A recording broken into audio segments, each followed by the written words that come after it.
Welcome to the Mostly Traverse City podcast. I'm Julie Bronze. And I'm Don Pichet. Each episode, we introduce you to the real treasure of TC, its people. You're invited to get to know the soul of Traverse City, one story at a time. Enjoy the latest episode of the Mostly Traverse City podcast. So I'm here with my friend Nick Mueller. Welcome to the Mostly Traverse City podcast, and I'm really glad that you're on. We haven't really known each other for very long, but it turns out that we actually have a lot of people that we know in common. Small town. Yeah, right, small town. And we met in an interesting situation. We were both in the sauna at Hearth Sauna. So it's a great place to meet people from the community if you're looking for something that's good for your health. So, Nick, tell me a little bit. You grew up here in Traverse City. Yep. Born and raised. Yep. All right. Yeah. You went to the Catholic high school? Or? No, I was on the east side the entire time. So Cherry Hill, East Middle School, Central, and then NMC, and then online or through the Extension Center at Paris. Oh, okay. Which I actually did not finish. I didn't finish that bachelor's degree. So well, yeah, that's okay. Yeah, who needs it? Right, you're obviously doing fine. So yep, I'm comfortable. So, yeah. That's interesting. So, did you do early college, or you just graduated high school and then? I graduated high school. I got an associate's in applied sciences from NMC, and then took a year off, and then thought I should get a bachelor's degree in business. But I was kind of already everything I was learning in that field, I was already doing. So I started kind of weighing that out, and I got about I think 2/3 of the way through that degree, and just decided it wasn't worth it anymore. I hate debt, so. I think that's a lot of people should live in that same world. But, you're born and raised, never moved away. No, I didn't. I almost went to Colorado after NMC. Okay. I ended up not going. I started working at Red Ginger. I really liked the job there, and I had worked all through high school and college in the restaurant industry. So I really liked working at Red Ginger. Shout out to Dan Marsh. It's a great person to work for. Yeah. It's a lot of fun. A lot of fun. And I just ended up kind of making my foundation and plant my feet here. All right. I love it. What did you do at Red Ginger? So I was a cook, essentially. Started out washing dishes. Okay. I did that for about a year and a half, and then I went into the kitchen, worked on the fryer, worked on the grill, worked on the wok, which is a lot of fun. If you're familiar with what a wok is, if you've ever seen giant bowls with an open flame under it, that's a lot of fun. So I did that for a while, and then around when the collapse happened. Oh yes, yeah, the collapse. The collapse. When that happened, so my dad's a local retired firefighter for the city. Okay. The owner of Buster's Blinds was also a fireman. It was like his side hustle. Okay. And I went through that time while Red Ginger was closed and would install blinds inside in the mornings. And then when Red Ginger opened back up, I did both for a while. I worked morning at blinds, cook at night, and did that for, not quite 3 years, almost 3 years. Okay. Almost 3 years, yeah. And then I just decided the kitchen life wasn't the life for me anymore. Right. Those are long hours, a lot of fun after work, staying up late, waking up late. Just didn't match the lifestyle anymore. Right. It was very unhealthy for me, so I got out of that. Yeah, you have to. It's hard not to. Again, it's when you're surrounded by good food and good beverages. It's hard to. Yeah, you get stuck in the rhythm. Yeah.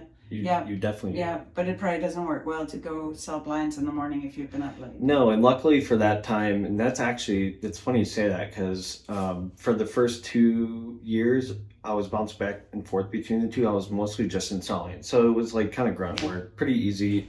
And then we started getting into sales, and I actually started realizing that. I'm like, oh gosh, I'm working till 11. I got to go to bed right at midnight and get up at 5 or 6. Yeah. And that started just becoming very difficult. And then I started getting more into sales. So I actually left Red Ginger. I still would go work some nights, helping with private parties and stuff. So I get to cook in the kitchen below, which is pretty fun, just working on my own stuff like that. Sometimes with one of the prep cooks that would stay late. His name's Adam, great dude. And then work with Dan and prep for these parties. And then I actually left there fully, just Busters, and they wanted more money. Yeah. So I started working again at Best Buy. Okay. And that's kind of where the sales really started kind of kicking in for me. Yeah. I started like understanding how to sell to people and talk with people, and yeah, the rest is history. Cool. So now you're married, and your wife is from here too. Yes. So she's born and raised in Harrison. I think they moved here. She's gonna stab me for saying this if I get it wrong. I think when they were 4, Okay. 5, they moved up here. St. Francis family. Yeah. Really fun.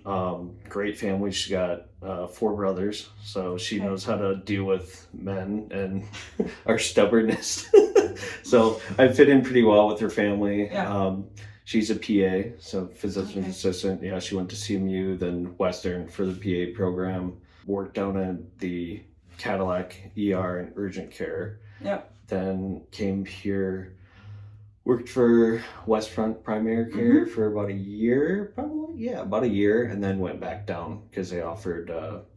So the PA program in Cadillac was originally owned by a third-party company. Okay. Then Munson bought it back. She got a good job offer, took it.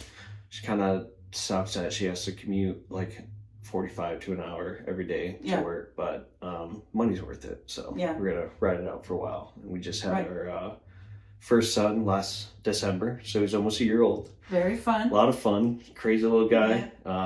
Just it's that developmental stage right now. They're just like a sponge. It's when you realize, boy, what I say and do really does make a difference.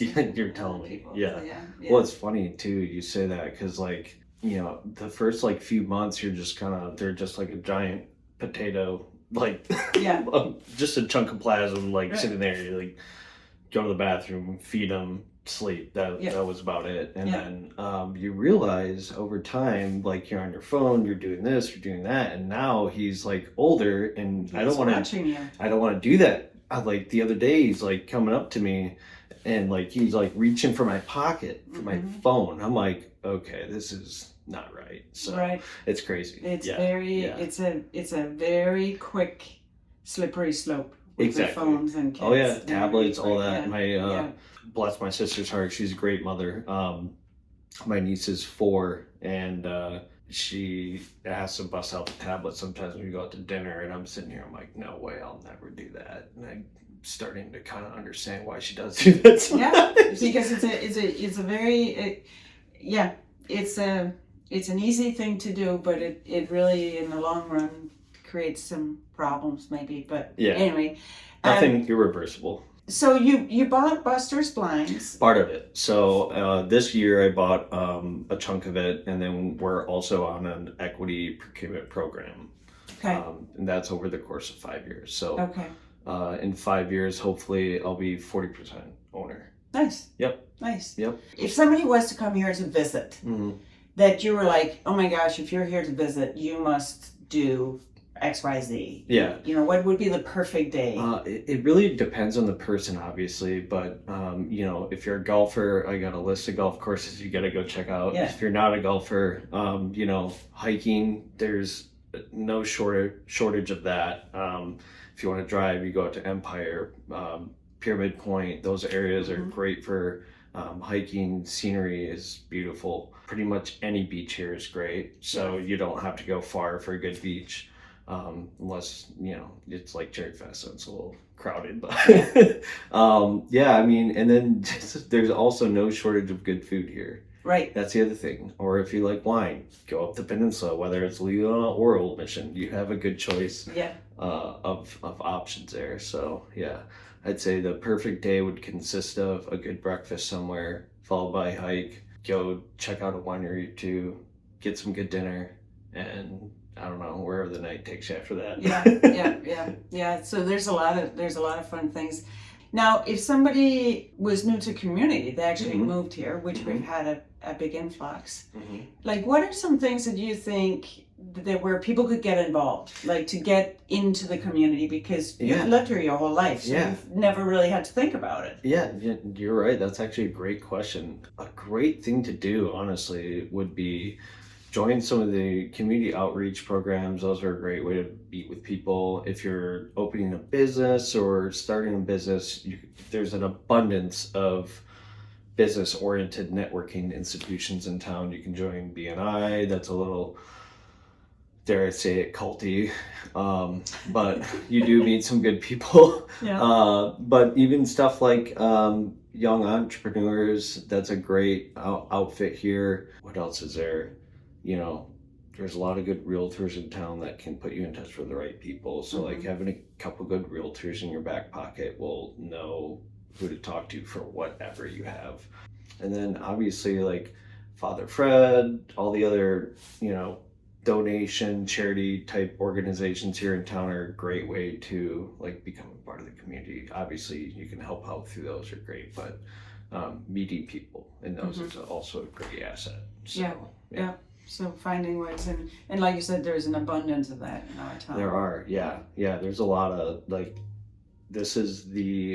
Traverse City is the cultural center of the universe. It really is. Like there's always 1 degree of separation between anyone you meet. It's crazy. I mean, I met you last week, and it turns out we know like I could probably count 50 people we probably know the same people of. It's right. crazy. It's so weird. Yes, it is very very interesting how you're like, oh, I've never met that person. It's like, how have you not? Yeah, exactly. Yeah. Or if you haven't, someone they know, and it's Yeah. very easy to get in touch with them. Yeah, exactly. So what kinds of things are you involved with? Obviously you have a young family, so and you're busy with you have not one, not two, but 3 different businesses you're part of. Yep. So time is a little, and your wife works out of town. So Our luckily her schedule's pretty solid. She's she's working. She's pretty much gone all day. We're very lucky to have both of our parents in town that help with daycare. That is huge. Big shout out to anyone that has to take care of daycare on their own. I don't know how you do it. Right. Except for, financially, you just throw a bunch of money at it and your kids are potentially not getting the care or interaction they deserve. But realistically, just kind of figuring it out, the whole parenthood thing, that's like where I'm at right now. It's crazy. It's crazy. It's just like it's always 4 different irons in the fire, and they're all seem to converge and need my attention at one point in time at the same time. It's crazy. Yeah, having raised 4 boys, the whole thing, it's like there's always something going on, and it does change, I think. So our youngest is 25 now, and I think one of the things that was a big shift was for a long period of time I would meet people, and you're not quite there yet, but like when you start like school age kids, you'd meet people and you're like, I'm so and so's mom, and then all of a sudden it's like, I know I'm still their mom, but they're like, that's not how I'm meeting, so you kind of got to change the whole way that you're connecting with people. Yeah. But it is, there is a lot to be said for, how do you getting involved in the community when you do have kids? It does change. Yeah. The organizations, like we have, you talk about some of the Father Fred, but there's like Norte, there's, gymnastics, hockey, curling, all of these other organizations that have things going on for kids. Yeah, and those are great, like especially Norte. I was a part of TCLEG, which is a Traverse City League of Entrepreneurial Gentlemen. I always mess that up, that's why I say TCLEG. And the amount of times you could get back to the community through that was awesome. I'm not a part of it just because like I said, way too much going on. I couldn't really give it my full attention. But like Mount Holiday, we donated to them. Step Up, Northern Michigan. What's Step Up? Kathy O'Connor organized that. So that's like a food pantry on steroids. So they go to different schools and supply kids with foods and basic necessities. It's really cool program. Very cool. Yeah. So check that out. I think they have a location here, and then I think it's either East Jordan or Elk Rapids. Interesting. Okay. Yeah, it's pretty sweet. They do really well, and they're not like giving the kids just like mac and cheese boxes to eat. It's like healthy food. It's cool. Good. And they're really, really laid back about it. So it's pretty sweet. They're not like making you go through all the financial hoops and jumps at some. Okay. So it's kids that think I should that need it, that may not have the. Yeah, it's pretty Yeah. non-discriminatory, so it's really Cool. nice. Norte is also huge. I got to meet the owner. I think it's Wes Sovis. Am I getting that right? I know for sure he works there. Okay, that's who I met. Really awesome guy. I love the program they have set up for that. It's so cool. Just being able to go and grab a bike if you need to. Yeah. It's really awesome. Yeah. It's a Yeah. great program. Yeah, and Mount Holiday too. Yeah. I grew up there. Yeah. I've been skiing and snowboarding at Mount Holiday since I was like 7 or 8. But they're doing a lot of updates there. I know. Yeah, It it's was pretty cool. weird because that was my first job. I worked Oh, at really? Mount Holiday from like 15 to 21 throughout the winters. Like as a lift operator? No, I wish. That was like always my dream job. Michelle Constanzer wouldn't let me out there because she knew I just would. I was not the best ideal high school kid, so she knew I'd be getting in trouble out there. No, I was in the kitchen helping out with that, and then I was also helping run the rental program. So that was a lot of Okay. fun. Yeah. All right. Yeah, Cool. that was a lot of fun. So, but yeah, seeing that where it's going now is so much better because, like, I think from the time I was probably 20 or 21 to like 27, I would, go up there all the time and randomly be closed or Yeah. like the bar wasn't open to get food, or I'm like, man, this is like a dying light that I didn't want to burn out, Right. And now it's someone finally is going back there and reigniting that, and it's really Right. nice. It's really cool what's happening. And and we were just talking, so we do this cruising for community in the spring. It's going to be May 15th in 2026, and it's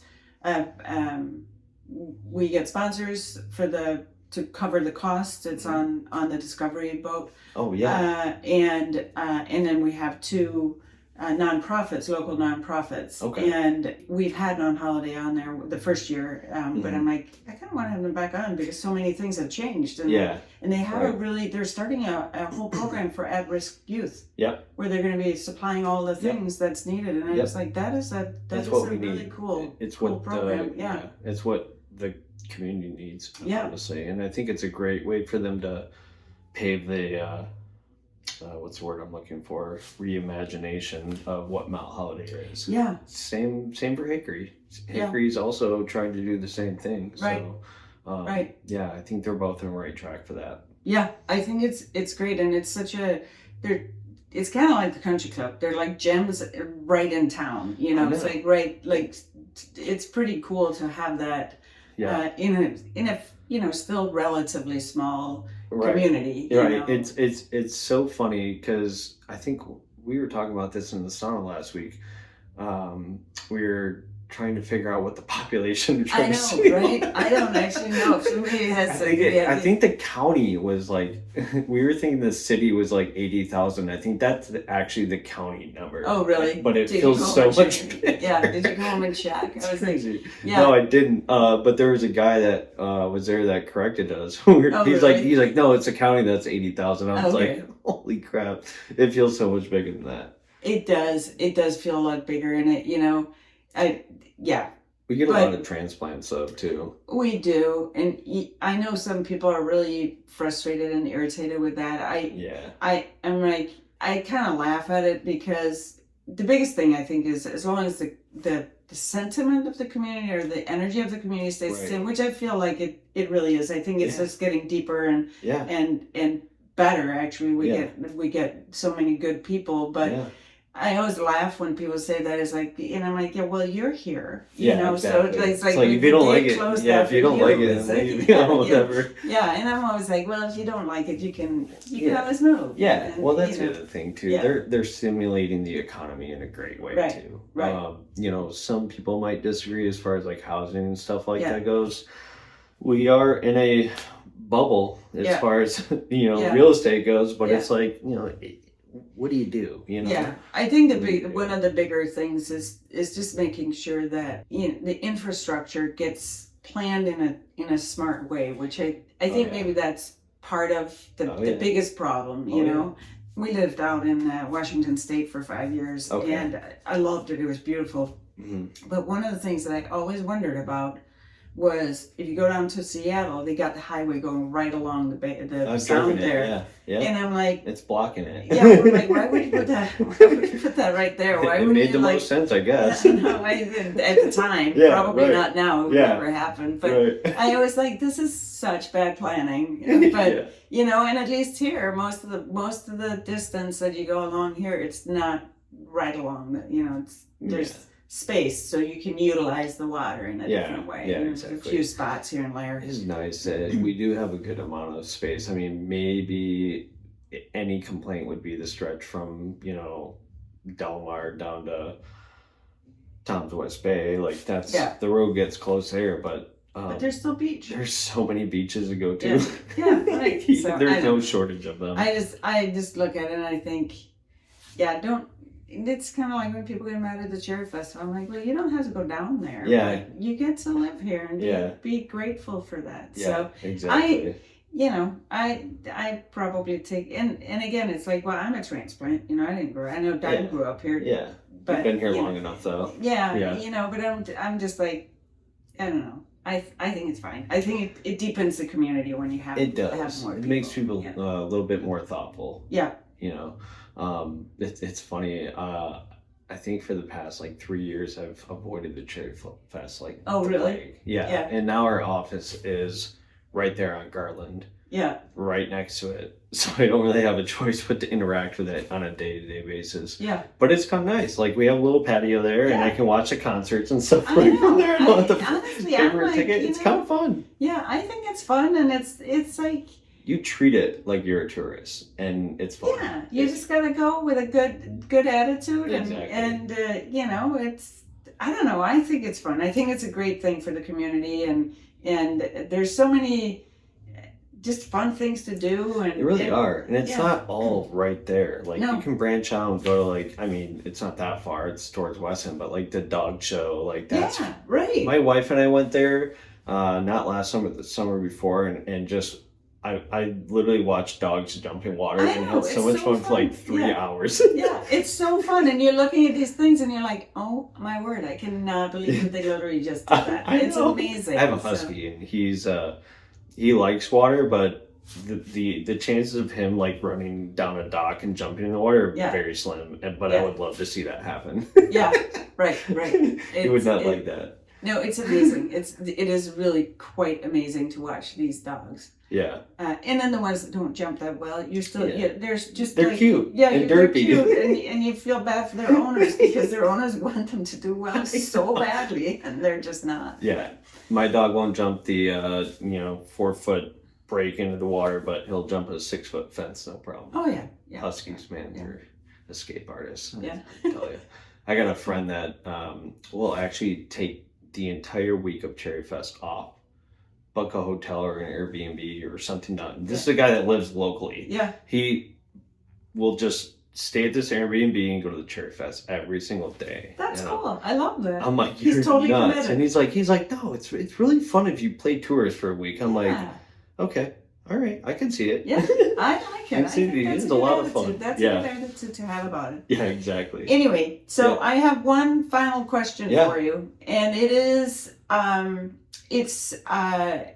it's something, if somebody was to talk about, Nick is really good at this, or this is what, this is his superpower, his secret thing that he is super good at, what do you think that would be? Or if you think about yourself, it's what is one thing where you're like, I am really good. This is my sweet spot. If I get to do this, I'm really good at it. Can't say golf. Well, I wouldn't because I'm not that good at golf. I just love it. And for how much I golf, you'd think I'd be a lot better.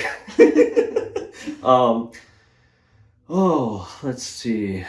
Honestly, I'm really good at systems and predictions. I'm really good at putting the right people in the right seat. Oh, cool. And I'm good at quick second decision making. Really fast. I'm good on my feet, if mentally. If that makes sense. I'd say that's probably something I'm good at, is just kind of planning things out, seeing how things are going to work in the future, and if it's going to work or if it's not. I've learned a lot in the past 12 years with Busters and managing people. I've always been really good at split second decision making.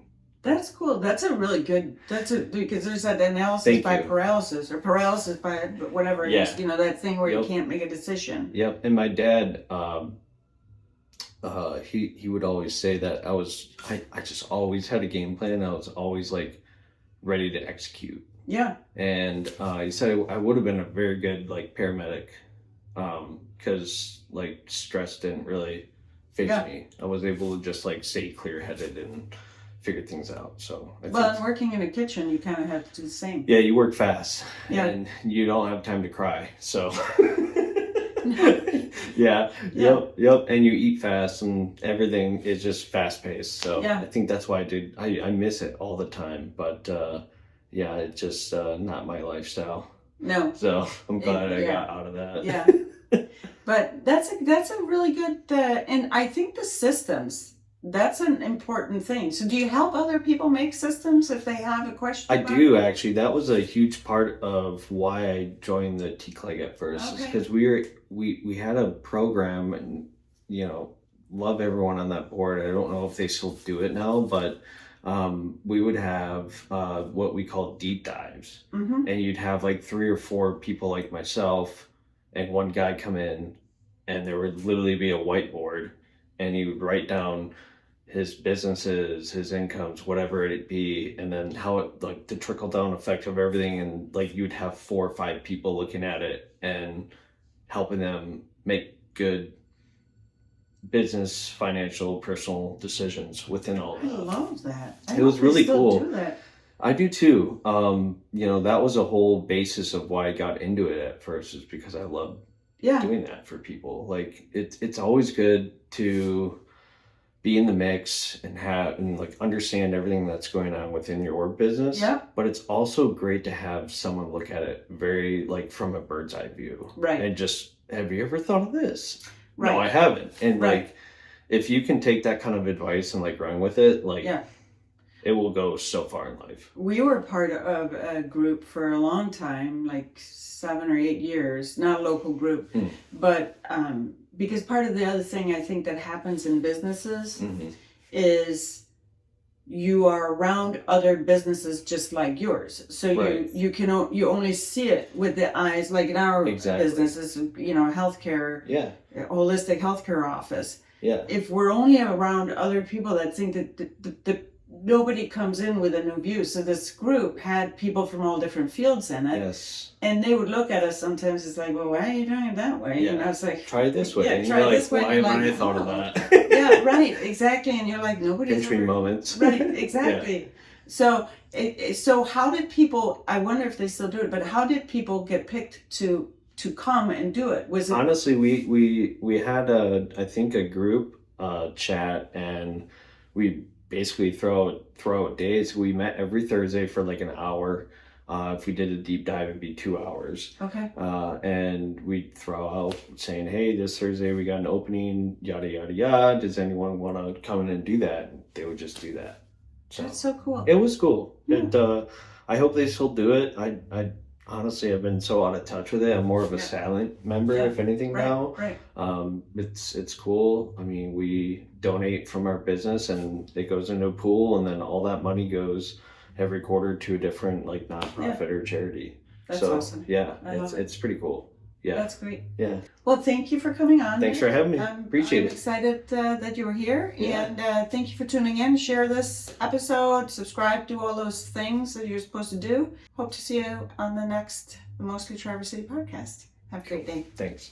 Thanks for tuning in to the Mostly Traverse City podcast. Until next time, stay curious, stay connected, and keep living your own kind of magic.